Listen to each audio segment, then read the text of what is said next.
오늘 2017년 10월 첫째 주에 우리 미션 318 처치를 시작하게 됐습니다. 첫 예배를 드리면서 가장 중요한 게 왜 우리 교회가 여기 존재하는지 우리가 알고 시작하는 게 좋을 것 같아요. 미션 318이 왜 시작되는지 한번 나눴으면 좋겠습니다. 우리 교회 이름은 어쨌든 미션 318입니다. 미션 318 처치. 많은 사람들이 목사님 그게 뭐예요? 그래서 너무너무 좋은 겁니다. 미션 318 처치가 뭐냐고 물었기 때문에 제가 또 다 설명해야 돼요, 설명을. 자, 여러분들도 성도님 어느 교회 다니시죠? 그러면 예, 미션 318 처치 아닙니다. 그러면 그게 뭐예요? 뭐 이렇게 물을 겁니다, 아마. 그래서 여러분이 여러분의 말로 이걸 설명할 수 있어야 돼요. 우리가 이제 킹덤 파워 캠프 할 때 옛날에는 이제 파워 인카운트라는 이름을 했는데 항상 중요한 원리 세 가지 제가 늘 나누죠. 우리는 먹는 대로 산다. 우리는 생각하는 대로 산다. 우리는 말하는 대로 산다. 우리가 무언가를 먹고 생각하고 그것을 말하기 시작하면 그게 우리 삶이 된다는 얘기를 나눴습니다. 자, 미션 318 처치가 뭔지 묻는 사람들에게 여러분 말하려면 어떻게 되죠? 먼저 계속 먹으셔야죠. 제가 나누는 말씀을 계속 듣고 그걸 생각하셔야 됩니다. 어디까지 가셔야 되냐면 이제는 자기의 말로 나눌 수 있을 때까지 가셔야 돼요. 자, 이렇게 계속 하다 보면 어떻게 되겠습니까? 이게 하나님께서 처음에 제가 기도하면서 하나님 이제 교회를 새롭게 시작을 말씀하셨는데 어떤 교회를 원하십니까? 물었을 때 너희 교회는 318의 소울들을 일으키는 베이스가 될 거다. 그래서 미션 318이다 이렇게 말씀하셨어요. 제가 받았는데 이게 우리 공동체의 비전이 되지 않으면 여러분이 이 비전을 받으시고 여러분 각자의 지체의 분량을 따라 역사하지 않으면 저 혼자서 이걸 이루갈 수 있겠습니까? 이러면 함께 하셔야죠. 그러면 가장 좋은 건 뭔가 하면 미션 318 이거 생각하면 늘 기도하시는 겁니다. 저는 매일 아침에 여러분 이름을 다 불러가면서 주님의 318 삶을 사는 소울들이 되도록 기도하고 있습니다. 여러분도 이제 미션 318의 이 비전을 받으시고 이게 성경 말씀이 나왔기 때문에 이 말씀을 계속 외우면서 매일 기도하다 보면 아마 이런 삶을 살게 될 것입니다. 그리고 여러분을 통하여 미션 318의 삶을 사는 많은 성도들이 일어나게 될 것입니다. 기대가 되시죠? 자, 먼저 교회는 왜 존재하느냐? 이걸 질문하기 전에 이 만물이 왜 존재하느냐를 물어보셔야죠. 만물이. 이 만물이 그냥 된 것이 아니라 지으신 분이 계시단 말이죠. 하나님 만물을 창조하실 때 사람을 사랑하시지만 사람을 위하여 창조한 게 아니잖아요. 그죠? 근데 많은 사람들이 하나님 천지 만물을 자기가 사랑하는 사람을 위해 창조했다고 그렇게 가르쳤습니다. 그리고 그렇게 믿고 있죠. 그래서 하나님을 믿는 것조차도 종교가 된 거죠. 나를 위해서 하나님이 필요한 거예요. 여러분, 천지 만물은 하나님이 자기를 위해 창조하신 겁니다. 제가 현대인의 성경으로 골로새 1장 16절을 읽어보겠습니다. 골로새 1장 16절.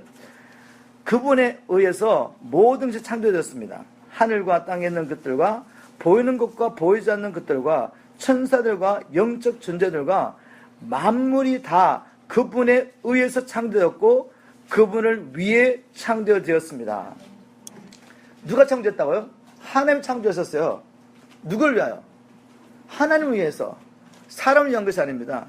보이는 모든 것, 존재하는 모든 것은 하나님이 자기 이름의 영광을 위해 창조하신 것을 믿으시기 바랍니다. 우리는 그분을 위해 존재하는 그분의 영광에 존재하는 피조물입니다. 이걸 인식하셔야 돼요.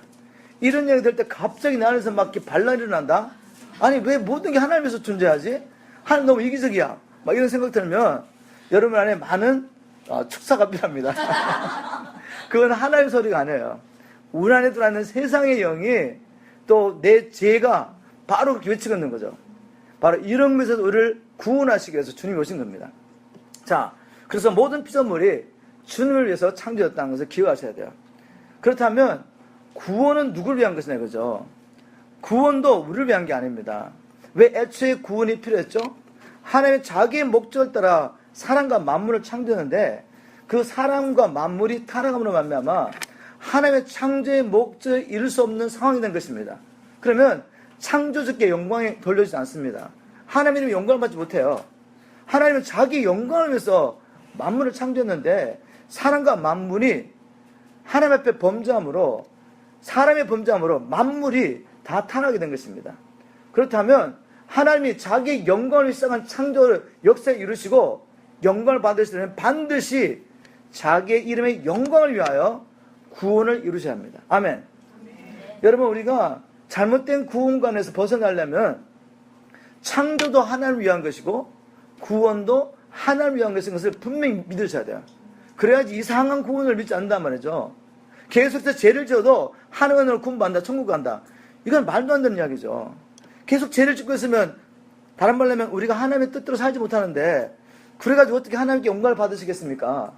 창조도 하나님의 영광을 위해서 하셨고, 구원도 하나님의 영광을 위해서 했는데, 하나님께 영광을 돌리려면, 우리가 이제는 구원받은 자라서 하나님에서 살 수 있어야 합니다. 구원은 이제는 새 생명 가운데 하나님에서 살려고 구원하신 거죠. 자기로 살지 않고, 다시는 자기로 살지 않고, 자기로 죽으신 예수께서 살려고 우리를 구원해 주신 거예요. 구원도 하나님의 연 것입니다. 그래서 요한계시록 1장 5절 뒷부분과 6절에 이렇게 기록했습니다. 요한계시록 1장 5절 6절. 우리를 사랑하사 그의 피로 우리 죄에서 우리를 해방하시고, 하나님께서 우리를 구원하신 동기는 우리를 사랑하셨답니다. 사랑하셔서 그의 피로 우리를 죄에서 해방하시고 우리를 구원하시는데 다른 방법이 없다는 거죠. 죄를 지어서 마귀의 종, 죄의 종이 된 우리를 해방하시는 방법은 이 죄의 값을 지불하는 방법밖에 없는데, 죄의 삭은 사망이란 말이죠. 그래서 독생하신 하나님 아들 예수가 혈과 육을 가진 인간의 몸으로 왜 오셔야 합니까? 하나님이 화목 제물이 되기 위하여. 죄의 삭을 지불하는 방법은 피밖에 없기 때문에 그 피를 흘리시기 위해서 이 땅에 오셔서 우리 죄에서 해방하셨는데, 우리를 죄에서 해방하셨는데 무엇을 위해서? 그 아버지 하나님을 위하여입니다. 우리를 사랑하셔서 우리를 구원하셨지만 결국 누구를 위하여? 아버지 하나님의 이름의 영광을 위하여 우리를 자기 피로 구원하시고 우리를 나라와 제사장으로 삼으신 것입니다. 나라는 무엇입니까, 여러분? 하나님의 통치를 받아 우리가 하나님의 나라죠. 구원을 받았다고 하면서도 여전히 자기 욕심에 붙잡혀 살면 어떻게 되겠습니까? 우리가 하나님 나라 다시 되게 하기 위해서 하나님이 자기 독생자를 이 땅에 보내서 우리를 살리셨다는 것입니다. 창조도 그리고 구원도 하나님을 위한 것입니다. 그렇다면 이 교회도 나를 위한 것입니까? 영적 지도자의 어떤 욕심을, 야망을 이루려고 이 교회 존재하겠습니까? 아니면 여러분들의 필요를 채워주려고 제가 이 교회를 하겠습니까, 여러분? 사람들이 제게 이렇게 말해요. 목사님, 이 나이에 왜 또 교회를 개척하십니까? 아시는 목사님 다 나한테 도전해요. 그냥 선교단체가 잘하시지. 그래서 선교단체 하면 열심히 사역하면 됩니다. 돌아다니면서. 그리고 선교단체를 하면 아무나 우리가 받질 않아요. 여러분도 워킹 위드 갓 훈련 받으셨죠? 그거 할 때 얼마나 검증을 통해 가지고 우리가 인터뷰를 하고 또 인터뷰를 해가지고 뽑고, 거기서 훈련한 사람을 3개 훈련해 가지고 다시 이제 메시지 스쿨에 학생을 뽑을 때 정말 검증하고 또 뽑습니다. 그리고 케어지 바비스쿨, 이렇게 우리가 원하는 사람들을 검증해서 뽑을 수 있잖아요. 근데 여러분, 교회를 하면 그렇게 할 수 없잖아요. 다 오시는 거예요, 이렇게. 그러면 어떤 사람은 정말 이 피드를 이루려고 오지만 어떤 못 줄수 따라오는 사람도 있단 말이죠. 그럼 얼마나 어렵습니까, 여러분? 자, 그럼에도 불구하고 하나님은 이 교회를 너무 사랑하시고 이 교회를 통해서 하실 일이기 때문에 미션 13 처치를 시작한 줄 믿으시기 바랍니다. 이 교회는 저를 위해서 존재하지 않습니다. 그리고 여러분을 위해서 존재하지 않아요. 여러분의 식구들을 위해서 존재하지 않습니다. 하나님을 위하여 존재합니다. 우리 미션 13 처치 하나님을 위한 교회입니다. 그래서 사람의 생각이 아니라 하나님이 뭘 원하시는가 늘 살피며 함께 우리가 주님의 뜻을 찾고 이 주님의 뜻을 이루었으면 좋겠습니다.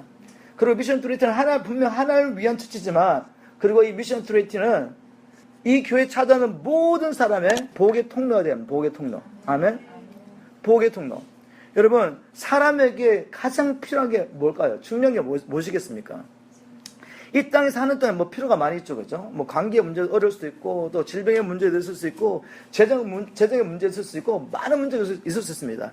그럼에도 불구하고 그것은 100년 지나면 다 끝나는 거죠.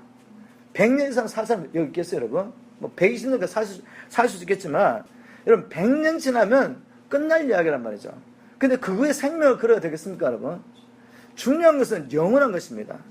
우리 영원한 생명, 우리가 우리 찾은 자들에게 예수 그리스도의 복음을 통하여 생명을 주고, 생명을 줄 뿐만 아니라 그들이 끝까지 이 좁은 길 생명길을 가서 마지막 날 주님 만나게 하는 것 외에는 더 중요한 일이 없습니다. 저는 그 일을 위해서 살아갈 겁니다. 여러분이 뭐라고 말하든지 간에 여러분의 영혼을 살리는 일, 그리고 살아가는 것뿐만 아니라 이제 예수의 제자로 살아야죠. 사명을 감당하며. 그래서 하나님 앞에 섰을 때 칭찬받는 성도가 되지 않겠습니까? 그래서 사람을 살리고 이들을 주님의 뜻에 순종할 수 있는 제자로 세우는 일, 이 일 외에 더 복된 일은 없다고 저는 생각합니다. 그런데 이 일을 제대로 하면 여러분, 이 땅에 사는 동안에 주님이 주의 뜻을 이루는 데 필요한 모든 것을 넘치도록 채워주시를 믿으시기 바랍니다. 제가 그렇게 살고 있지 않습니까, 여러분?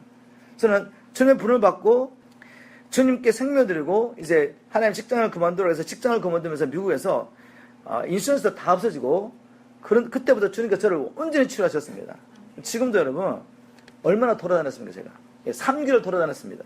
여기저기 한 네 나라 다닌 것 같아요. 미국, 시드니, 태국, 일본, 한국 네 나라를 다니면서 주는들을 먹고, 그리고 지금 이렇게 무빙 프로세스 쉽지 않잖아요, 여러분. 그죠? 저희 집에 남자가 제밖에 없다는 거 아시면 돼요. 네. 열심히 들었습니다. 들고 짐 싸고 오자마자 은폐가고 또 왔더니 그냥 이 배수관이 터져가지고 물이 막 흘러가지고 그거 고치려고 아직 이틀 동안 고생했는데 아직 끝나지 않았습니다. 그런 가운데 우리 또 훈련이 계속 있었거든요. 자, 이렇게 하면서 제가 이렇게 건강하잖아요. 왜요? 주님이 하루가 신을 하는데 주님이 정말 모든 걸 더해주셨어요. 제게는 특별히 건강을 주셨습니다. 왜냐하면 돌아다니면서 사역을 해야 되니까. 자, 제가 뭘 얘기하고 싶으냐면 우리가 생명을 발견하고 주를 위해서 사는 것 외에 덧복된 게 하나도 없습니다. 우리 미션 310에 오는 모든 성도 이렇게 살 수 있도록 우리가 도와줘야 되지 않겠습니까? 세워줘야 되지 않겠습니까? 그래서 이 미션 310은 하나님을 위한 교회고 하나님을 위한 교회, 정말 하나님의 영광에서 존재할 것입니다. 그리고 우리가 모든 자들에게 참된 복을 안겨다 주는 복의 통로가 되기를 주님으로 축복합니다. 자, 그러기 위해서 왜 우리가 미션 318이라고 제가 이름을 지었는지 나누겠습니다. 왜냐하면 성경 말씀 가운데 이 318이 계속 제게 부각되었습니다. 그래서 제가 다니면서 이 310에 대한 비전을 막 나눴는데 제가 교회를 시작하면서 주님 앞에 기도하면서 주님, 이 교회 이름이 무엇이었으면 좋겠습니까? 물었을 때 너희 교회는 318의 소울즈를 일으키는 베이스가 될 것이다. 그래서 미션 318 처치라고 해라. 아주 이름이 좀 유니크하지만 또 이제 연세 되신 분들은 이렇게 발음하기 힘들잖아요. 그죠? 미션 318. 미션 318. 하나님을 영원롭게 하고 우리를 찾아온 모든 사람에게 복의 통로가 되기 위한 교회는 어떤 교회가 되어야 할까요? 제가 첫 번째 여러분 이제 성경을 찾아보겠습니다. 우리 한번 다니엘서 3장 18절 318입니다. 다니엘서 3장 18절. 미션 318 처치는 모든 성도들이 오직 한 분 하나님만을 섬기기 위해 목숨도 아끼지 않는 교회로 세우기를 갈망합니다. 모든 성도들이 주님을 믿는 믿음을 지키려고 생명까지 내어놓는 이런 교회로 세워야 합니다. 자, 여러분 일단 다니엘 3장 18절을 읽고 제가 배경 설명하겠습니다. 우리 한번 한 목소리로 3장 18절 다니엘서 3장 18절을 한 목소리로 선포하겠습니다. 시작. 그리 아니하실지라도 왕이여 우리가 왕의 신들을 섬기지도 아니하고 왕의 수여신 검신상에게 절하지 아니할 줄을 아옵소서. 자, 여러분 어떤 배경이죠? 자, 무엇보다도 이 다니엘서와 요한계시록을 하나님께서 왜 이 성경 66권에 기록하게 하셨느냐, 이걸 생각하셔야 됩니다. 다니엘서와 요한계시록은 특징이 있는데 똑같이 구약과 신약에 있는 성도들이 믿음 때문에 핍박과 환난을 받고 있을 때 그들이 끝까지 믿음을 지킬 수 있도록 하나님께서 위로하고 격려하시기 위하여 이 다니엘서와 그리고 요한계시록을 주셨습니다. 아멘입니까, 여러분? 그래서 이 다니엘서와 요한계시록은 이제 마지막 때를 살며 이제 주님이 곧 오시는 것을 우리가 피부로 듣고 있는데 이 시대를 사는 우리에게 반드시 열어져야 할 책입니다. 다니엘서와 요한계시록. 여러분 다니엘서와 요한계시록이 열어지길 주님으로 축복합니다. 분명히 제가 다니엘서와 요한계시록을 가지고 강의 설교할 겁니다. 그때까지 기다리지 마시고 다니엘서와 요한계시록 읽어보세요. 아주 심플한, 굉장히 간단합니다. 이해가 안 되는 상징들은 그냥 너무 신경 쓰지 마시고 전체를 따라가 보시면 정말 하나님께서 이렇게 준비해서 우리가 이기는 자라서 마지막에 승리하고 하나님 앞에 설 수 있구나 라는 것을 보여주셨습니다. 자, 다니엘서 어떤 이야기 나오죠? 이제 3장에는 사드락과 메삭과 아벳노고가 믿음의 도전을 받는 이야기가 나옵니다. 이때쯤에는 이미 이 사드락과 메삭과 아벳느고는 이 바벨론 조국에 영향력 미치는 정치인으로 살고 있습니다. 근데 잡혀온 유대인이었단 말이죠. 사로잡힌 유대인인데 이장의 사건 때문에, 이장의 사건 아시죠? 이 느부갓네살 왕의 꿈을 해석하는 일을 인하여 다니엘과 다니엘 세충과 부각됩니다.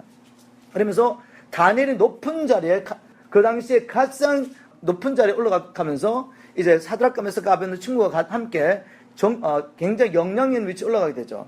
그런 상황이었는데 이제 3장에 보니까 제가 한번 현대 성경 한번 읽어보겠습니다. 어떤 게 있었냐면 느부갓네살 왕은 높이 27m, 너비 2.7m의 금신상을 만들었다.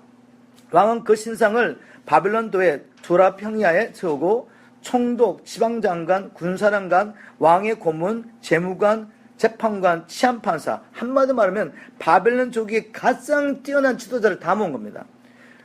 각도의 모든 관리들에게 자기가 세운 신상의 제막식에 참석하라고 지시하였다. 그래서 그들은 모두 제막식에 참석하여 느부갓네살 왕이 세운 신상 앞에 섰다. 그러자 전령관의 큰 소리로 이렇게 외쳤다.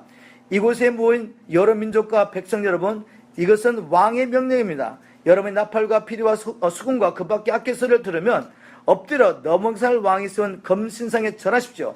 누구든지 엎드려 절하지 않는 사람은 즉시 뜨겁게 타는 용광로에 던질 것입니다. 이런 명령을 내는 겁니다.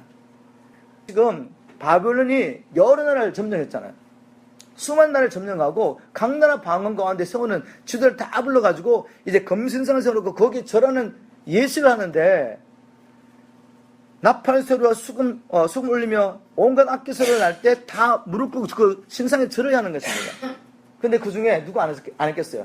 사드락과 메삭과 아벳느고가 안 한 겁니다. 당시에 다니엘이 어디 있는지 우리는 몰라요. 성경에 안 기록했으니까 아마 다른 또 중요한 나라 인물을 가지고 어디 가 있는 것 같아요. 사드락, 메삭, 아벳느고가 절을 하지 않으니까 이들의 적이 있잖아요. 그죠? 우리 믿는 사람이 항상 적이 있습니다. 이들의 적들이 시기와 질투하는데 어떻게 건수를 잡아서 이들을 무너뜨려야 되는데 길을 찾다가 이게 기회잖아요. 그래서 왕에게 막 고발합니다. 왕이시여, 당신이 이렇게 해가지고 이렇게 하겠는데 지금 유대에서 사로잡힌 이들이 지금 절하지 않습니다. 자, 그랬을 때 여러분 이 느부갓네살 왕의 성격을 아시면 그 자리에서 그냥 목이 날아가는 겁니다. 근데 그가 어떻게 말했냐면 제가 14절부터 18절까지 다시 현대 성경을 읽어보겠습니다. 왕이 그들에게 이렇게 말하였다. 사드락과 메삭과 아벳느고야, 너희가 내 신들을 섬기지 않고 내가 선 금신상에 절하지 않았다는 말이 사실이냐? 묻는 거 다시 확인해보는 거죠. 그렇다면 이제라도 너희가 나팔과 피리와 수금과 그 밖에 악기 소리를 듣거든 내가 만든 신상 앞에 엎드려 절하라. 왜 이렇게 이제라도 하라고 말하죠? 기회를 다시 주는 거죠. 그만큼 아낀 것입니다. 이 사람들을. 만일 이번에도 내가 절하지 않으면 어쩔 수가 없는 거죠. 만일 이 왕의 명령을 지금 온 신하 앞에서 지금 이야기했는데 그래도 절하지 않으면 너희를 뜨겁게 타는 용광로에 던질 것이다. 그렇게 되면 그 어떤 신이 너희를 내 손에서 구해내겠느냐. 자, 이렇게 말했을 때 사드락, 메삭, 아벳느고가 어떻게 답변했습니까? 왕이 너무 감사합니다. 한번 용서해 주십시오. 이렇게 한 게 아니라 그러자 사드락과 메삭과 아벳느고가 왕이 이렇게 대답하였다. 느부갓네살 왕이여. 이 사람이 누구죠? 황제입니다. 황제. 여러 날 다녔던 사람. 말 한마디면 그냥 모든 사람 다 죽어야 되는 거죠. 여러분 이상 어떤 사건이라는 거 알죠? 자기의 꿈을 해석하지 못했다고 그 나라의 최고로 똑똑한 사람들 다 죽여라 그랬습니다. 그런 사람인데 그 사람 앞에서 이 사드락, 메삭, 아벳느고가 얼마나 담대하게 이렇게 말합니다. 느부갓네살 왕이여, 우리는 이 문제에 대해서 우리 입장을 변할 필요를 느끼지 않습니다. 만일 우리가 뜨겁게 타는 용광로 속에 던져진다고 해도 우리가 섬기는 하나님은 우리를 그 용광로에서 구해내실 수 있습니다. 그리고 그분은 반드시 우리를 왕의 손에서 건져낼 것입니다. 그렇지만 18절 중요한 거죠. 318 다니엘 3장 18절 비록 하나님이 우리를 구해내지 않으실지라도 우리는 왕의 신들을 섬기지 않을 것이며 또 왕이 세우신 금신상에 절하지도 않을 것이니 왕이여 그런 줄 아시옵소서. 여러분 어떻게 이렇게 말할 수 있습니까? 한마디 말하면 믿음 지키기 위해서 생명 내오는 겁니다. 그들이 누리던 부귀영화와 생명을 한순간에 내려놨단 말이죠. 여러분 왜 이게 중요하죠? 왜 우리가 이런 믿음의 고백하는 성도가 되어야 합니까? 마지막 때 이건 그림자입니다. 그림자 모형이죠. 앞으로 일어날 일의 모형이란 말이죠. 요한계시록에 보면 이제 적그리스도가 통치할 때 그가 자기의 형상을 가지고 우상을 만들어 놓고 누구든지 그 신상에 절하지 않는 모든 사람 목을 벨 것입니다. 그리고 표를 받게 하고 표를 받지 않는 모든 사람들이 사고 파는 일을 못하게 할 거란 말이죠. 무슨 말인지 아시겠습니까? 한마디로 말하면 우리가 이 적그리스도에게 절하지 않으면 먹고 사는 일이 어려지고 그뿐만 아니라 감옥에 갇히며 목베기까지 당할 수 있는 상황이 벌어진단 말이죠. 그래서 요한계시록에 보면 성도의 믿음과 인내가 여기 있다고 말합니다. 우리가 왜 끝까지 성도들이 인내하고 주님을 믿어야 된다면 이런 시험의 때, 이런 환난과 핍박의 때 우리가 단지 육신의 생명을 유지하려고 절을 한다거나 표를 받게 되면 여러분 어떻게 됩니까?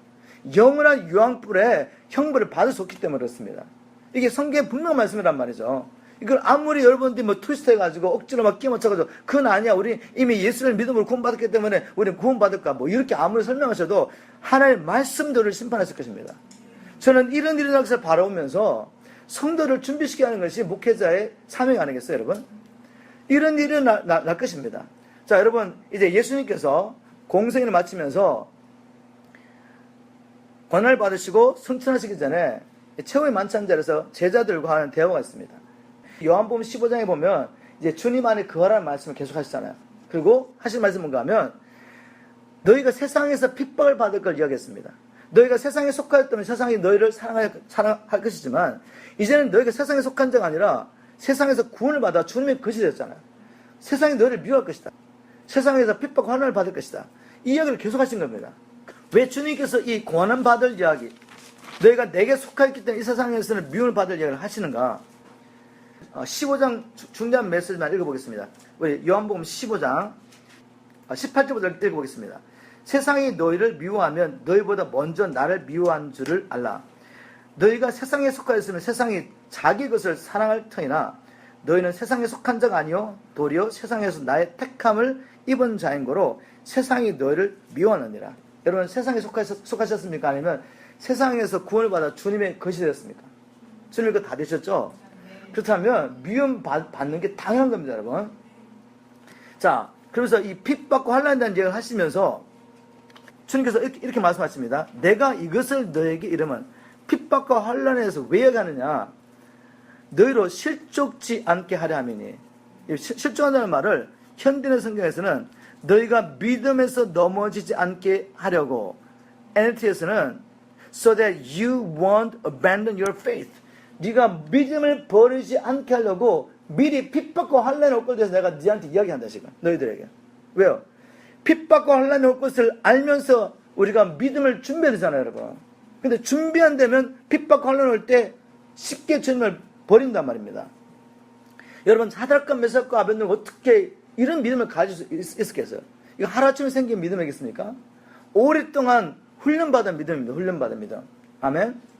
어려서부터 부모들에게 하나님 나라는 비전을 들었고 그들이 하나님의 구별된 하나님의 백성의 이야기를 들었고 이제 다니엘서 연구해서 아시겠지만 세상 나라는 어떨 때는 흥하는 것 같지만 결국 망하게 되고 이런 역사가 반복되다가 세상 마지막 역사 끝에는 오직 하나님 나라만 서는 것을 다니엘이 보았습니다. 하나님의 백성들이 알게 됐다는 거죠. 그리고 하나님의 백성들이 혹 믿음을 지키다 죽는다 할지라도 마지막 날 부활이 있는 걸 알았단 말입니다. 부활해서 하나님 나라를 즉위 크신 성도들이 영원토록 누리는 것을 보았단 말입니다. 그런 일이 일어나기 전에 적그리스도가 나타나서 핍박과 환난 가운데 성도들의 권세가 끼어지고 고난당한 일이 3년 반 동안 있을 것이지만 다니엘서를 기도할 당시에는 바벨론 제국 가운데서 믿음 때문에 고난과 핍박이 있고 그 3장에서는 지금 사드락과 메삭과 아벳네고가 용광로에 던져지는 어떤 고난이 있지만 그걸 보고 여기서 잠깐하는 거 잠깐. 결국은 죽어도 부활하여서 하나님 나라를 영원히 누리게 될 걸 안 것입니다. 사드락과 메삭과 아벳네고가 바벨론 쪽에서 영광과 존귀를 누리고 있었지만 그것은 잠깐이었습니다. 세원의 영광이었죠.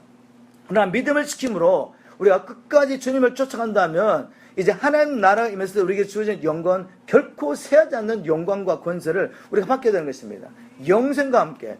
이것이 믿어지기 때문에 육신의 생명 버릴 수 있는 것입니다.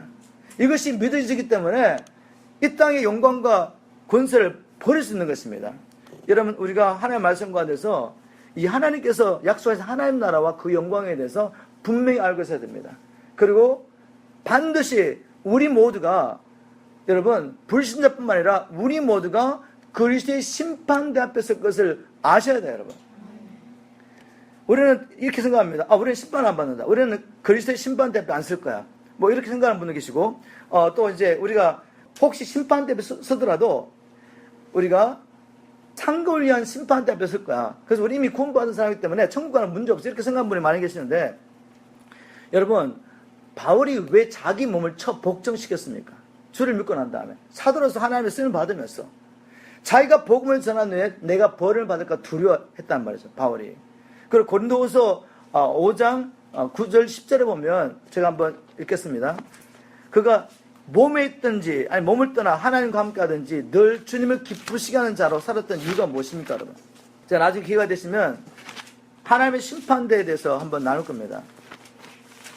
베드로하고 베드로전서 4장 10절에도 하나님의 심판이 시작될 때 불신자들에게 먼저 심판을 시작하지 않습니다. 하나님의 집에서 하나님의 심판을 시작합니다. 마태복음 24장 25장에 봐도 주님께서 오셔가지고 심판을 하는데 첫 번째 심판의 대상이 주의 종인 것을 여러분 아실 겁니다, 아마. 그리고 이제 또 종들이 이제 달란트를 얼마나 남겼냐에 따라서 이제 불순종했던 종들이 심판을 받는 이야기가 나오죠. 그 후에 이제 염소와 양을 나누고 심판하시는 영생과 영불의 심판에 대한 얘기가 나오죠. 자, 그래서 심판이 주의 종으로부터 시작된다는 겁니다. 하나님의 집으로부터 시작된다는 거죠. 고린도후서 5장 9절을 보십시오. 그런즉 우리는 그하든지 떠나든지 주를 기쁘시게 하는 자되기를 힘쓰노라. 왜? 이는 우리가 다 반드시 그리스도의 심판대 앞에 드러나 각각 선악간에 그 몸으로 행하는 것을 따라 받으려 함이라. 우리가 이걸 모르면 성도들이 방자행한단 말이죠. 정신 바짝 차려야 됩니다, 여러분. 자, 그래서 앞으로 미래에 우리가 주님 만나기 전에 큰 환난과 핍박이 있다는 것을 우리가 분명히 알고 있고, 그래서 통과하기 위해서는 반드시 미리 이야기를 듣고 믿음의 준비를 해야 합니다. 주님이 제자를 준비시킨 것처럼. 그래서 미션 318 처치는 모든 성도들이 다니엘서 3장 18절, 즉 믿음을 위하여 생명까지도 내놓을 수 있는 이런 사람으로 세워지도록 우리가 헌신하는 그런 교회가 됐으면 좋겠습니다. 우리가 이런 사람을 만드는 일에 헌신하는 거, 다른 데 헌신하면 안 돼요. 자, 두 번째, 우리가 하나님을 기쁘시게 하고 또 우리를 찾는 모든 사람들에게 축복이 통로되기 위해서 우리가 어떤 교회가 되냐면은 미션 318 처치는 모든 성도들이 사로잡혀 있는 형제를 구원하기 위해서 목숨도 아끼지 않는 그런 교회로 세워져야 합니다. 사로잡힌 형제들을 위해서 목숨도 아끼지 않는 교회. 자, 우리 창세기 14장을 가보죠. 창세기 14장. 창세기 14장 14절 한번 읽고 제가 배경 설명하고 미션 318 처치가 어떠한 처치로 세워져야 되는지 한번 나눴으면 좋겠습니다. 창세기 14장 14절. 먼저 우리 한 목소리로 14장 14절을, 창세기 14장 14절을 한 목소리로 한번 읽어보겠습니다. 시작. 아브라함이 그 조카의 사로잡혔음을 듣고 집에서 길리고 연습한 자 318년을 거느리고 단까지 쫓아가서, 이런 말씀이 있습니다. 자, 배경이 뭔가 하면, 여러분, 이 롯과 아브라함이 갈대아울에서 나올 때 롯을 함께 데리고 나오죠. 근데 나중에 이 재물이 너무 많은 데가 서로 함께 거할 수 없어가지고 나눠지게 됩니다. 그때 아브라함이 롯에게 먼저 선택을 줬습니다. 야, 네가 먼저 선택해라. 어디로 갈 건가? 그때 롯은 소돔 땅을 봤더니 아덴 동산 같고 애굽 땅처럼 너무 풍요롭게 보여가지고 그 땅을 선택합니다. 그리고 들어가게 되죠. 자, 결국 그 땅에 들어갔다가 그 땅에 전쟁이 났습니다. 엘람 왕과 연합한 연합군과 그리고 소돔 왕과 연합한 연합군이 싸움이 붙어가지고 이 소돔 왕과 연합한 군대가 참패를 당하게 되죠. 그래서 어떻게 됩니까? 소돔 땅에 있던 모든 사람들이 포로로 끌려갑니다. 재물도 잃고 한순간에 모든 걸 잃어버렸죠. 그 안에 살고 있던 롯과 롯의 가족들도 모든 걸 잃어버리고 포로로 끌려가게 됩니다. 자, 이 소식을 누가 들었죠? 아브라함이 들었습니다. 아브라함에게 롯은 어떤 사람입니까? 자기 아들처럼 귀한 형제란 말이에요, 형제. 그래서 이 아브라함이 이제 이 롯을 구원하려고, 사로잡힌 이 롯과 가족들을 구원하기 위해서 자기 집에서 길리고 훈련된 자라고 기록하겠죠? 자기 집에서 태어난 종입니다. 그리고 이런 때를 위해서 평소에 계속 훈련했던 거죠. 그 당시에 무슨 경찰이 있습니까? 뭐 군사력이 있습니까? 내가 나의 가정과 나를 지키려면 힘이 있어야 돼요. 그래서 자기 집에서 길린 종들을, 태어난 종들을 이 일을 해서 훈련시킨 거죠. 그 사람들이 318명이었어요. 318명과 그리고 그와 동맹 아모리 사람들과 함께 지금 초청하는데 누구를 초청하냐면 조금 전에 다스도왕과 연합한 이 군대를 초토화시켜버린 네왕 엘람 왕과 연합한 이 군대를 쫓아가는 겁니다. 여러분 게임이나 되겠어요 여러분? 인간으로 생각하면 게임이 안 돼 이거. 게임이 안 되는데 오직 한 가지 사로잡힌 형제를 구원할 마음으로 아브라함은 밤새로 쫓아가서 그들을 공격하고 사로잡힌 롯과 가족들을 다 구원해냅니다. 그리고 물론 이제 소돔에 잡혔던 다른 사람들까지 다 구원해가지고 돌아오게 되죠. 자, 이것은 생명을 건 전쟁이었단 말이죠. 형제를 살리기 위해서 아브라함이 생명을 건 전쟁을 했는데 물론 하나님이 함께 하셔서 이 일이 이루어졌습니다. 그럼에도 불구하고 아브라함에게는 아브라함과 함께 생명을 같이 318의 용사들이 훈련됐었다는 거죠. 여러분 이게 왜 중요하냐면 여러분 교회 사명이 무엇이면 교회 사명이 교회 사명은 사단에게 사로잡힌 자를 하나님께로 회복하는 일입니다. 이게 사역이에요. 구제도 할 수 있고 뭐 여러 가지 생각할 수 있지만 결국 이 일을 통해 영혼들을 구원하는지 봐야죠. 영혼들이 사로잡힌 마귀에 사로잡힌 영혼들이 하나님 앞에 돌아오느냐 그리고 그들이 예수의 제자로 지금 준비되고 있느냐 예수의 제자가 되지 않으면 하나님의 말씀에 순종하며 말씀을 살아내는 제자가 안 되면 하나님 나라 임하지 않습니다. 맞습니까 여러분? 그들에게는 여전히 자염이 없고 죄와 사단의 권세에서 법적으로는 벗어났지만 삶 속에서는 여전히 묶여있는 것입니다. 자, 이 일은 여러분 우리 주신 사명이에요. 교육이 주신 사명이기 때문에 교회는 다른 일을 하면 안 돼요. 이 일에 무조건 헌신해야 합니다. 아멘. 영혼을 살리는 일에 무조건 헌신해야 돼요. 이거 안 하면 우리는 존재할 목적이 없는 겁니다. 그러면 이 일을 하지 않고 있으면 뭐 하고 있는 거죠? 하나님의 범죄하고 있는 거죠. 교회라는 일을 걸고 우리가 범죄하고 있는 것이란 말이에요. 자, 그런데 이 일을 여러분 육신의 싸움도 칼을 준비하고 방패를 준비하고 준비를 해야 되는데 영혼을 살리는 이 일을 위해서 보이지 않는 악한 영들과 우리가 싸워야 되는데 성령의 검, 하나님의 갑주를 전신 갑주를 준비하지 않고 어떻게 우리가 싸우겠습니까? 우리에게 아무리 좋은 화를 우리가 주어진다 할지라도 여러분 훈련하지 않으면 그리고 형제를 사랑하는 마음이 없으면 우리 일을 감당할 수 없어요. 여러분 월명에게 월남이 점령당할 때 그 당시에 월남은 여러분 월남은 세계에서 세 번째로 공군력이 가장 강했던 나라입니다. 미국이 철수하면서 다 죽어간 거죠. 좋은 비행기들을. 그런데 졌습니다 여러분. 왜요? 주면 뭐합니까 여러분? 싸울 준비가 안 되는데 백성들이 군사들이 우리에게 예수 그리스도의 이름의 권세가 있죠. 성령의 검을 주셨죠. 여러분 우리가 얼마든지 사단을 이길 수 있습니다. 그런데 이렇게 좋은 활력을 가지고도 우리가 준비되지 않으면 늘 질 수밖에 없다는 거죠. 그래서 미션 318 처치의 미션을 보겠습니까? 여기는 모든 성도들을 아브라함의 318 소저처럼 318명 용사처럼 훈련시키는 겁니다. 여러분 지금 우리가 하나님 나라에서 하나님 백성을 살리기 위해서 얼마나 많은 훈련이 필요하겠습니까? 매일매일. 그리고 가끔씩 가다가 킹덤 파워 같은 인텐스 훈련을 받고 그죠? 그리고 40일 캠프도 하고 왜 이런 일을 훈련합니까 여러분?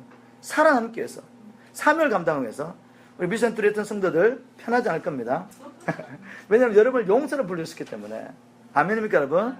신부지물의 용사입니다. 그래서 미션 318 모든 성도들은 아브라함의 318명의 용사들처럼 훈련한 일에 헌신하게 될 것입니다. 여러분 기쁘신가요? 네, 저 기뻐하셔야 됩니다. 그리고 또 한 가지 더 있습니다. 우리가 하나님을 기쁘시게 하고 또 우리가 오는 모든 사람들에게 축복의 통달하기 위해서는 우리 미션 318 처치는 모든 성도들이 말과 혀만 아니고 여러분 행함과 진실함으로 서로 사랑하는 성도 되도록 우리가 헌신할 것입니다. 여러분이 제가 말과 혀로만 아니라 행함과 진실함으로 사랑하는 사람 될 수 있도록 우리 훈련해야 됩니다. 헌신해야 됩니다. 우리 한번 이것도 요한일서 3장 18절입니다. 318입니다. 318. 제가 찾는 모든 성경에 318이 나옵니다. 그래서 미션 318이라고 말한 거죠. 자, 요한일서 3장 18절. 이거 여러분 다 외우셔야 돼요, 이제. 여러분의 말로 제가 하는 것은 나누셔야 됩니다. 요한일서 3장 18절, 우리가 너무 잘 아는 말씀 아닌가요? 이 말씀까지 외우고 난 다음에 또 이제 우리가 말만 하고 행하지 않으면 정말 대책이 없습니다. 자, 요한일서 3장 18절, 우리 교회 미션인데 이거 다 외우면서도 안 살면 뭐 하겠어요? 3:18 시작. 자녀들아, 우리가 말과 혀로만 사랑하지 말고 오직 행함과 진실함으로 하자. 여러분, 우리가 어떻게 말과 혀로만 사랑하지 않고 행함과 진실함으로 정말 실제로 사랑할 수 있을까요? 이 일을 행하려면 여러분, 우리 모였을 때 우리 교회 안에서는 여러분, 요한복음 13장 34절 주님이 주셨던 세 계명에 순종하는 삶을 살아야 됩니다. 우리 안에서는 세 계명에 순종하는 삶을 살고 밖으로는 뭐 해야 되겠어요? 마태복음 28장 19절 20절 주신 지상 명령에 순종하는 삶을 살아야 됩니다. 이게 실제적으로 우리가 사랑하는 겁니다. 그냥 말과 혀로만 사랑하면 뭐 하겠어요? 실제로 사랑하기 위해서 우리가 여기 안에서 세 계명에 순종을 훈련하셔야 됩니다. 세 계명에. 자, 주님이 어떤 계명을 주시고 가셨죠? 내가 너희를 사랑한 것 같이입니다. 내가 너희를 사랑한 것 같이. 주님이 어떤 상태에 있을 때 우리를 사랑하셨나요? 우리가 뭐 주님한테 정말 주님에서 생명 걸고 충성할 때 우리를 사랑하셨나요? 우리가 죄인 됐을 때. 그죠? 우리가 하나님 원수를 할 때 우리를 살리시려고, 우리를 용서하고 우리를 살리시려고 자기의 생명을 주기까지 사랑하셨단 말이죠. 이 사랑은 우리에게 없습니다, 여러분. 이것은 하나님이 우리에게 주셔야 있는 것이죠. 그러나 주님께서 성령을 보내시면서 우리에게 이렇게 살라고 명령하셨어요. 이거 훈련하셔야 돼요. 자, 이거 훈련하면 어떤 상황이 벌어져야 되죠? 정말 내게 시험거리 되는 사건들이 우리 안에서 일어나게 됩니다. 그건 당연히 원하지 않아도 일어날 겁니다. 왜? 우리는 완전하지 않으니까. 우리는 아직 예수 그리스도의 장성한 분량에 충만한 데까지 성장하지 못했어요. 우리의 중심을 보면 하나님을 사랑하고 정말 주님의 뜻을 따라 살려고 몸부림치는 것이 다 있습니다, 여러분. 근데 아직도 우리가 처리하지 못한 부분이 있잖아요. 그래서 어떻게 합니까? 다른 사람에게 시험에 들 말도 하고 행동도 하죠. 자, 이때가 시험 들 때입니까, 여러분? 이때 시험 드는 것은 마귀 올무에 빠지는 거죠. 이때는 기회입니다, 기회. 어떤 기회? 내 안에 그리스도의 형상을 이룰 기회란 말이죠. 내 안에 그리스도의 형상을 이룰 좋은 기회죠. 내가 하늘 앞에 갔을 때 칭찬받을 수 있는 좋은 기회입니다. 이때 연습하셔야 돼요.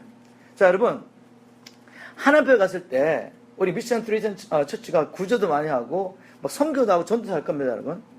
근데 하나님께서 그 눈에 보이는 사람들이 보기에 막 많은 역사를 일으키고 막 어떤 많은 일을 하는 걸 가지고 상을 줄 것 같습니까? 저는 그렇게 믿지 않습니다. 우리가 로마서 8장 28절 29절 이렇게 보면 여러분, 하나님께서 성도의 삶 가운데 모든 것을 합력하여 이루시는 선은 우리가 원하는 대로 뭔가를 해주는 게 아니에요. 우리 안에 아들의 형상을 이루는 일을 위하여 하나님 이루고 있습니다. 아멘? 하나님 앞에 갔을 때 우리가 예수 이름으로 기적과 표정하고 귀신 쫓아내고 예언한다고해서 너 잘했구나 라고 상을 주지 않습니다. 네게 아들의 형상이 있느냐 없느냐 물으시는 거죠. 아들의 형상, 네가 얼마나 사랑했느냐, 이걸 물으시는 거죠. 로마서 8장을 가보겠습니다. 꼭 기억하세요. 우리가 성경을 너무 잘못 인용하는데 성경 전체를 통해 보면 주님께서 말씀하신 모든 것을 합력하여 선을 이루신다는 말씀은 다른 말씀이 아니고 성도의 삶 가운데 그리스도의 형상을 이루겠다는 말입니다. 28절, 우리가 알거니와 하나님을 사랑하는 자 곧 그 뜻대로 부르심을 입은 자들에게는 모든 것이 합력할 선을 이루느니라. 자, 29절 연결해야죠. 어떤 선이죠? 하나님이 미리 아신 자들로 또한 그 아들의 형상을 본받게 하기 위하여 미리 정하셨으니 이는 그로 말미암아 형제 중에서 맏아들이 되게 하려 하심이니라. 우리 죄인을 하나님 원수행하면서 마귀의 종이 돼서 영원히 멸망받을 수밖에 없는 우리를 하나님은 어떻게 계획하셨냐면 예수님처럼 자기 아들들이 되게 하신 거죠. 그렇게 계획하시고 예수님을 맏아들로 삼으시고 이제 맏아들을 본받아서 이 아들의 형상을 본받는 자들로 우리를 회복하기 원하십니다. 이 일을 위해서 우리가 사역도 하는 겁니다. 우리 이제 사명을 감당하면서 우리가 이제 우리 안에 그리스도의 형상이 이루어지도록 우리 해야 한다는 말입니다. 그러면 우리가 무엇보다 세 계명에 순종하는 사람이 되어야 합니다. 성품이 중요하단 말이에요. 성품. 하나님의 성품. 여러분이 온갖 은사를 쓸 수 있지만 여러분이 온갖 은사를 가지고 기적도 표정하는데 삶을 봤더니 음란하고 더럽고 욕심부리고 너무 자기 중심적이고, 그러면 성도 어떻게 되겠습니까? 다른 사람들이 시험이 들죠. 그걸 보면서 불신자 어떻게 되겠습니까? 여러분이 하나님을 그렇게 증거하는 거죠. 우리 하나님 능력 있지만 이렇게 더러운 분이죠. 우리 하나님은 이렇게 초자연적 역사를 일으키셨지만 그분은 이렇게 욕심이 많은 분이야. 이기적인 분이야. 이렇게 우리가 예수님을 잘못 증거한단 말이죠. 하나님이 우리에게 요구하시는 것은 정말 우리 안에 그리스도의 형상을 우리가 원하십니다. 이게 있으면 표적과 기적이 따라나도 열매가 있다면 열매. 하나님을 앞으로 증거하기 때문에. 자, 우리 안에서 이걸 연습할 것이고, 이제 힘을 앞에서 뭘 해야 되냐면 지상명령 감당해야죠. 주님 오시려면 열방이 주님의 복음을 들어야 합니다. 하나님은 천사를 보내서 일하지 않고 우리 자기 형상을 따라 지음을 받은 우리로 하여금 하나님의 나라를 이루게 합니다. 여러분, 전도를 하고 그 영을 예수의 제자로 삼는 일은 실제적으로 하나님의 나라를 이루가는 일입니다. 하나님의 통치가 이루어져야 하나님의 나라죠. 한 영혼 안에 마귀가 욕심이 통치하고 있는데 그들이 복음을 받고 성령을 받고 마음과 그리고 영이 새롭게 돼가지고 이제 하나님이 통치를 시작합니다. 근데 그 하루아침에 변화됩니까? 우리 안에 여전히 죄가 있기 때문에 싸움이 계속된단 말이죠. 이들을 주의 말씀으로 가르치고 순종하는 데까지 도와줘야 돼요. 제자 삼는 일이죠. 그들이 참 예수의 제자가 되어서 하나님의 말씀에 순종할 때 비로소 하나님 나라가 그들에게 임하게 되고 그들이 가는 곳에 이제 또 이 동일한 하나님의 나라 역사가 이루어지는 거죠. 자, 그래서 우리 미션 318 성도는 세계명에 순종하며 지상명령에 순종함으로 말과 혈음은 살아가지 않고 행함과 진실함으로 살아간 성도 되기를 주님으로 축복합니다. 자, 마지막으로 제가 나누고 싶은 이야기였습니다. 야, 너무 좋은 비전인데, 그죠? 너무 좋잖아요, 그죠? 우리가 정말 마지막 때 믿음을 지켜 생명까지 내놓고 이제 우리가 사로잡힌 형제를 살리기 위해서 생명까지 내어놓으며 나가서 그들을 구원하고 이제 말과 혈음은 살아가지 않고 우리 가운데 세계명에 순종하며 또 나아가서는 지상령을 감당하는 성도 삼고 싶은데 열쇠가 뭐죠, 여러분? 뭔가 파워에서 들어간 파워. 능력이 있어야죠. 어떻게 이걸 감당할 수 있겠습니까? 그래서 에베소서 3장 18절이 가장 중요합니다. 에베소서 3장 18절 열어보세요. 에베소서 3장 18절. 다 318입니다, 여러분. 318. 318을 기억해 주세요. 그래서 저희 교회 이름이 미션 318입니다. 자, 이런 하나님의 비전을 알지 못하면, 우리 교회를 세우신 하나님 뜻을 알지 못하면, 교회 이름 왜 그러세요? 막 이렇게 물을 거 아니에요. 그럼 여러분이 딱 설명해 주세요. 그러면 딱 여러분이 이 비전을 듣고 나면, 정말 318입니다. 이렇게 말할 겁니다. 이게 정말 마지막 때 교회 모습이고, 하나님 원하시는 성도의 삶입니다. 라고 고백해 될 것입니다. 자, 우리 한번 에베소서 3장 18절 한 목소리 해보겠습니다. 시작. 너희 모든 성도와 함께 지식에 넘치는 그리스도의 사랑을 알아. 이것은 에베소 교회를 향한 바울의 기도였습니다. 제가 이렇게 날마다 기도합니다. 저를 위해서, 여러분을 위해서. 주님, 너희 모든 성도와 함께입니다. 혼자서 어떻게 하나님의 사랑을 알 수가 있겠어요? 예? 연약하고 부정한 성도들과 함께 신앙생활을 하면서 그들을 주님의 사랑을 품어야 되는 상황이 있으면서 우리 너희 모든 성도와 함께 지식에 넘치는 그리스도 사랑을 알지 못한다면 우리가 어떻게 생명 내어놓고 주님을 믿으며 형제를 구원할 수 있겠습니까? 그리고 세계명에 순종하며 지상명에 순종할 수 있겠습니까? 우리가 끊임없이 그리스도의 사랑을 알기 위해서 우리가 하나님 앞에 나가야 합니다. 자, 이를 위해서 우리가 구체적으로 간단하게 제가 설명하겠습니다. 말씀을 밥 먹듯이 하세요. 말씀. 그리고 기도를 숨쉬듯이 순종을 또한 운동하듯이 하셔야 돼요. 이거 우리의 육체가 건강하려면 밥을 제대로 먹어야죠. 숨 쉬어야죠. 운동해야죠. 그래서 육체가 건강합니다. 우리가 이제 이 영적인 몸을 가지고 하나님을 섬기는데 영의 몸이 태어나야 하지만 성장하고 자라고 건강해야 되잖아요. 그러면 생명의 말씀을 밥 먹듯이 하지 않는데 우리가 어떻게 건강할 수 있겠습니까? 여러분 매일매일 삶을 보시란 말이에요. 매일매일 밥 먹듯이 성경 말씀을 먹고 있냐 말입니다. 진리를 먹고 계십니까? 숨 쉬듯이 기도를 하고 있냐 그죠? 그리고 먹고 숨을 쉬면서 순종하죠. 순종이 운동, 영적인 운동. 이걸 하셔야 돼요. 그래야지 이런 통로를 통해서 하나님의 사랑이 우리에게 부음받습니다, 여러분. 말씀도 먹지 않고 기도도 하지 않고 순종도 하고 있지 않는데 하나님의 사랑이 어떻게 부어집니까? 우리에게 계신 성령을 통해서 하나님의 사랑이 우리한테 부어져야 되는데 통로예요, 통로.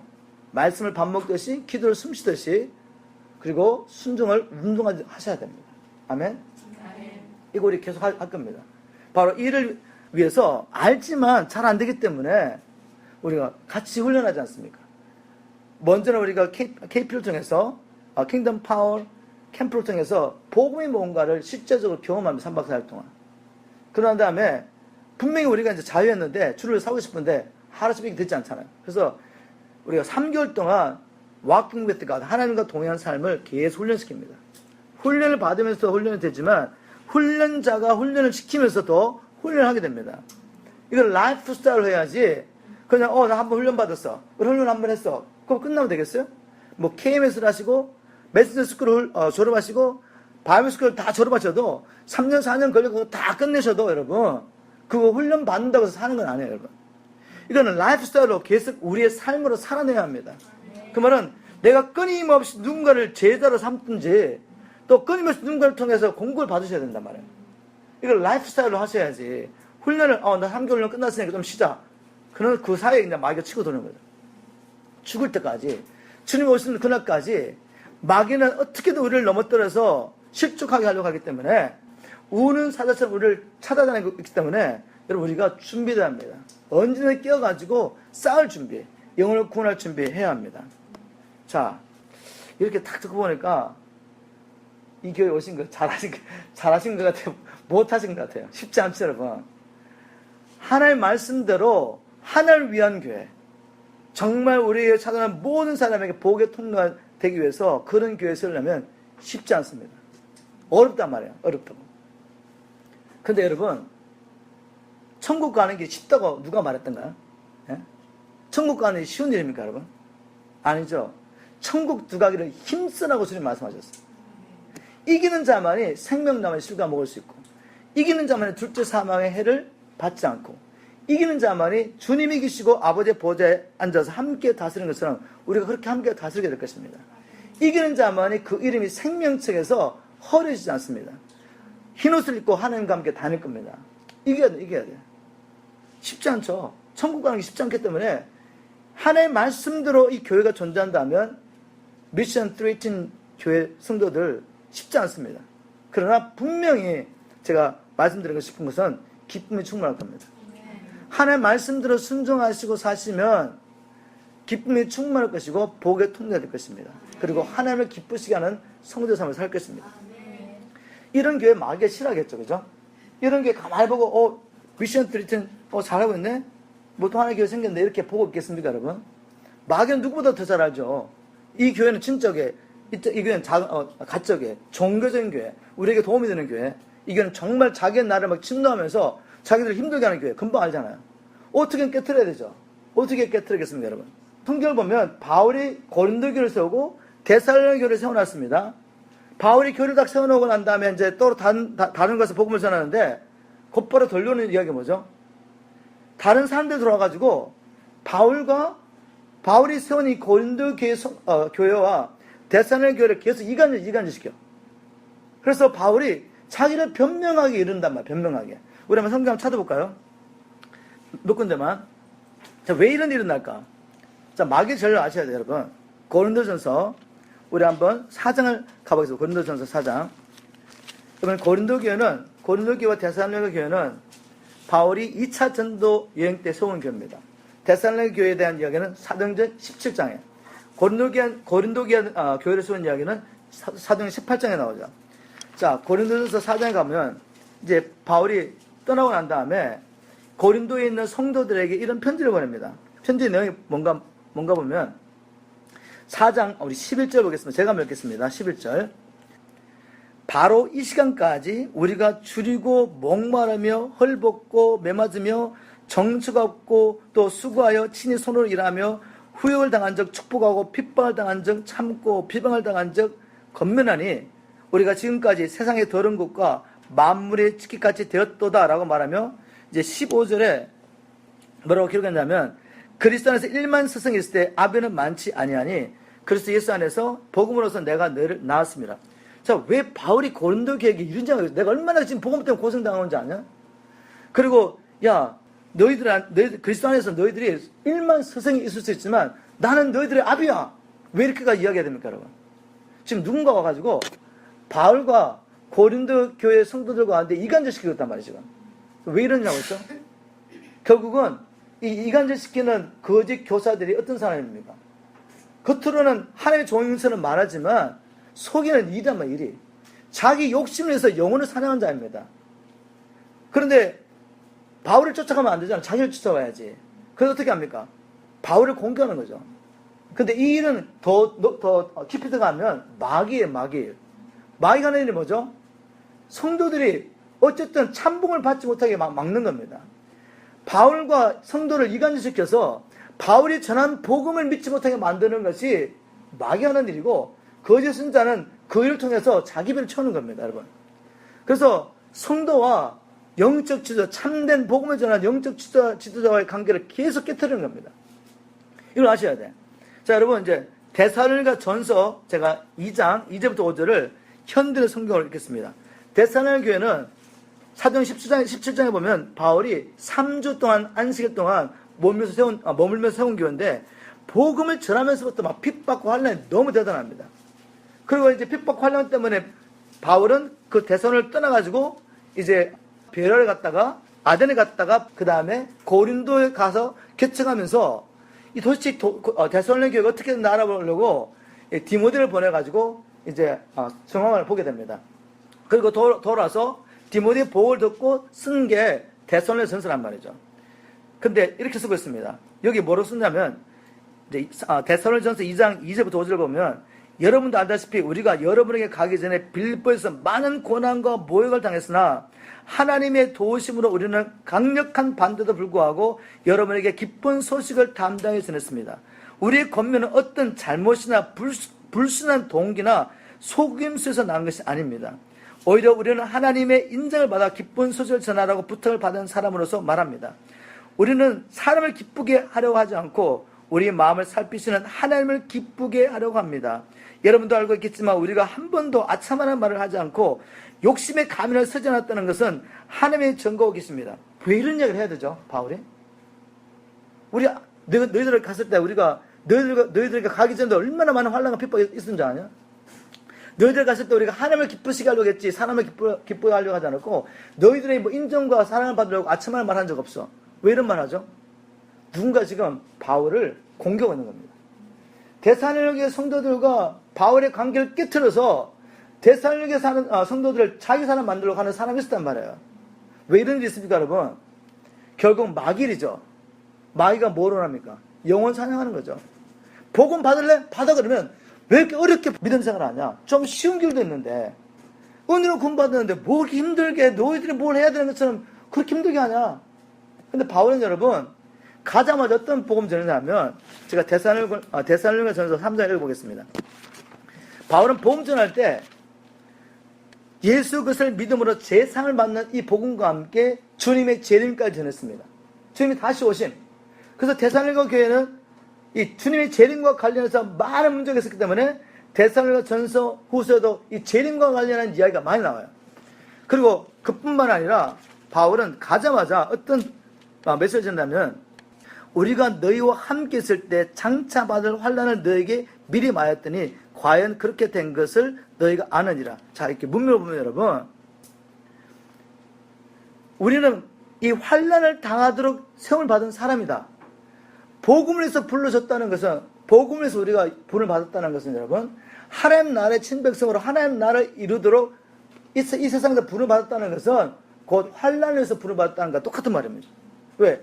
이 세상에 임금 있잖아요. 마귀가 실제로 존재하기 때문에 하나님 나라를 이루고 가는 사람을 가만두겠어요? 그래서 이 세상에 속했다가 마귀의 것이 되었던 사람이 구원을 받아 하나님의 것이 됐다는 것은 곧 환난에서 부름받는 것과 똑같은 것입니다. 그리고 바울이 말하기를, 우리가 너희와 함께 있을 때 장차 받을 환난을 너에게 미리 말했다. 너희들도 복 받으면 우리처럼 환난 받을 거야. 근데 너희들 봐, 우리가 말했는데 받고 있지 않느냐. 자, 제가 무슨 이야기했죠, 여러분? 바울은 복음 전할 때 이 좋은 천국 복음과 세상의 복음을 전하면서 환난도 함께 전했다는 겁니다. 이게 당연하지 않겠습니까? 우리 환난을 이해할 겁니다, 여러분. 이 환난을 여러분 기쁨으로 받아들이셔야 돼. 왜냐하면 환난이 우리에게 주는 게 뭔가 하면, 네가 정말 하나님의 사람이야 인정해 주는 거거든요. 그 환난을 인하여 우리에게 우리에게 성령을 말하면 하나님의 사랑이 부어지죠. 우리가 아까도 조금 전에 예배드리면서 기도했잖아요. 하나님 우리에게 주님의 사랑을 부어달라고. 그냥 안 부어집니다, 여러분. 복음 때문에 한번 고난을 당해보세요. 억울한 일 좀 당해보시란 말이죠. 복음 때문에 핍박과 환난을 받아보세요. 복음 때문에 어려움을 당할 때, 주님 앞에 나갈 때 정말 주님이 이 일을 계속 감당할 수 있도록 우리 안에 계신 성령으로 말하면 하나님의 사랑을 부어주십니다. 이 환난을 통해서 하나님의 사랑이 부어지죠. 우리 안에 그리스도의 형상이 이루어지죠. 얼마나 많은 축복이 있는지 모릅니다. 이 환난을 통하여 금보다 귀한 믿음이 준비돼서 결국 영혼의 구원을 얻게 됩니다. 너무너무 귀한 것입니다. 자, 이제 다시 제가 나가고 싶은 이야기 돌아가면 마귀는 저를 공격할 것입니다. 자, 여러분들이 저에 대한 엄청난 많은 중상모략과 소문을 듣게 될 거예요. 그때 시험 드시면 안 돼. 또 우리 교회에 이제 영적인 지도자의 자리에 올라와서 뭔가 리더십을 가지고 뭔가 사용하는 사람들을 마귀는 끊임없이 공격합니다. 그리고 그 사람과 함께하는 사람들을 이간질시켜요. 다른 방법 없습니다. 인생 공격하는 거죠. 바울도 그렇게 했는데 제게 그렇게 하지 않겠습니까? 그런 게 없다면 저는 가짜죠, 가짜. 저에 대한, 우리 교회에 대한 엄청난 많은 소문들이 지금도 돌고 있고 돌 수 있습니다. 그걸 기쁘게 여기세요. 그 이야기 들었을 때 하나님 앞에 와서 우리를 살펴야죠. 정말 주님, 우리가 주님 앞에 잘하고 있냐고 물어봐야죠. 그러나 정말 복음 위해서 우리가 그렇게 하고 있다면 그런 이야기가 당연한 것입니다. 그러나 내가 사랑하고 나와 함께할 사람이 그 일에 시험 들지 않게 하기 위해서 저는 저를 변호할 수 있습니다. 저를 공격하고 우리 교회를 공격한 사람들에게 저는 가가지고 변명할 이유가 하나도 없어요. 그러나 바울이 한 것처럼, 그러나 내게 준 영혼들이 그 거짓말을 듣고 넘어가면 안 되잖아요. 이 영혼을 살리기 위해서 찾아가서 이야기할 수 있어요. 변명 아닙니다, 여러분. 바울이 그렇게 했으니까. 왜? 영혼을 살려야 하니까. 거짓말 듣고 쫓아가면 안 되니까. 자, 혹시 그런 일이 있더라도 여러분 인내하면서 끝까지 누구를 위하여? 저를 위해서가 아니고 여러분을 위해서도 아니고 하나님의 이름의 영광을 위하여, 그리고 우리에게 허락하신 이 영혼들을 살리기 위해서라도 저와 함께 미션 318 처치를 끝까지 세워주시기를 주님으로